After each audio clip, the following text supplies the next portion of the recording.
好，来继续来看南投草屯镇农会甲一群青年农民发起着公益活动，到这个幼稚园，甲小朋友做伙来画圣诞卡，带入着食农的教育，搁来做手工的地壳，送予创世基金会医护人员。伫咧拍拼着农业的同时，嘛要来回报社会。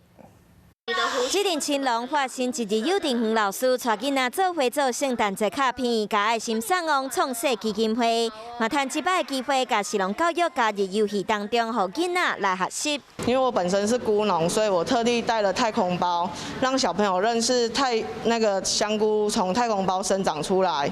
跟香菇在野外看到的草地上、木头上长出来的香菇是不能食用的这样。